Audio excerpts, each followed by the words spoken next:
Number 20, what is the y-coordinate of the y-intercept of the graph of 3x over 7 equals negative 5y over 9 plus 21 in the xy plane? There's several different ways you can do this. One, you can choose to graph it. You can graph this and then you can zoom in and look for the y-coordinate of the y-intercept.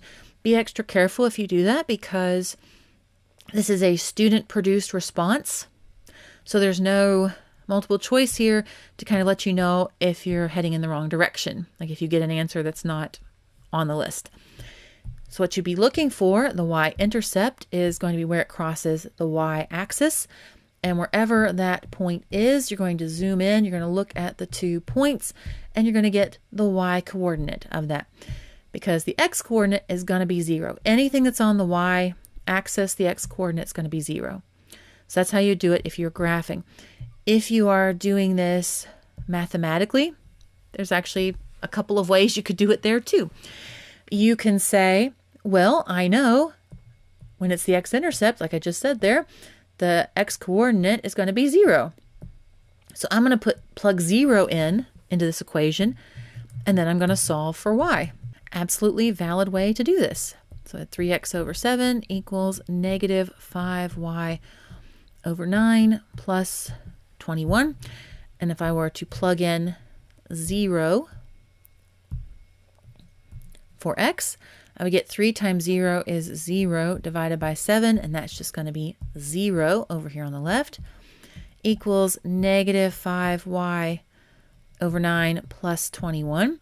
So I need to solve for y, so I might subtract 21 from both sides there to get rid of that little 21. And so on the left, I will have now a negative 21, and on the right, negative 5y over 9.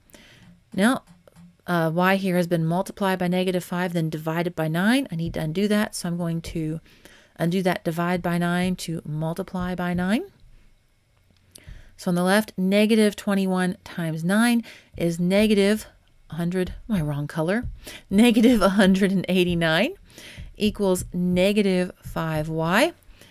And then, I always write too big. And then I want to undo that multiplying by negative 5, so I divide both sides by negative 5, and I get that y is equal to 37.8. All right, that's the second way. There is a third way you can do this too. You can absolutely do this a third way, and you're also going to get, like you would the other two ways, 37.8. The third way here, because we're looking for the y-intercept, is you put this into slope-intercept form. So that is, you solve for y. So to solve for y, I need to undo what's been done to it. I'm going to subtract that 21.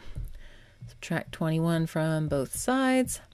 So on the left, I will have that 3x over 7 minus 21 equals negative 5y over 9. And to get rid of that dividing by 9, I need to multiply everything on both sides by 9. So on the left, and you know what, honestly, I don't even care about this. All I care is about that negative 21, because that's going to be what my y-intercept is. But if I was doing this for myself, or when I did do this for myself, I didn't even do the math of multiplying that by 9 because I'm like, it doesn't matter. All that matters is this negative 21. That's going to be where my y-intercept is. But for you guys, I make the sacrifice and I multiply fractions here. So 9 times 3x over 7 is 27x over 7 minus 9 times 21 is 189. And it equals on the right negative 5y. Then I'm going to divide everything by negative 5. So you're dividing by negative 5. Another way of looking at this is multiplying by negative 1/5, which is the way you need to do that if you have a fraction. That's why I didn't deal with it. So if I multiply everything by negative 1/5, which is again the same as dividing by negative 5, I am going to get a negative 27x over 35 minus, putting it in decimal form, 37.8 equals y. And that's actually going to be, sorry, plus 37.8 because it was a negative times a negative plus 37.8. And that is another way you can do it. And then now that is your y-intercept of 37.8. The second method, the one where plugging in 0 and solving, is the one I believe that they put on the answer sheet. I actually used this way myself because I like writing things out. I'm weird. And then I checked it using the graphing, like, hey, yes, the graphing backs up. But yeah, all three ways, perfectly fine. Do whichever one you wish. Hey guys, head over to my new site, mathwithalyssa.com, to get your free, yes, free 10-video course of SAT tips and tricks. It covers things like how to make a study plan that's perfect for you, how to pace yourself during the test to get maximum points, and so much more. I'm super excited to get this out to you guys, and a lot more SAT prep help is coming for you in the weeks ahead. Again, that is mathwithalyssa.com. And if you liked the video you just watched, please let YouTube know. Comment, like, share, subscribe. You know the drill.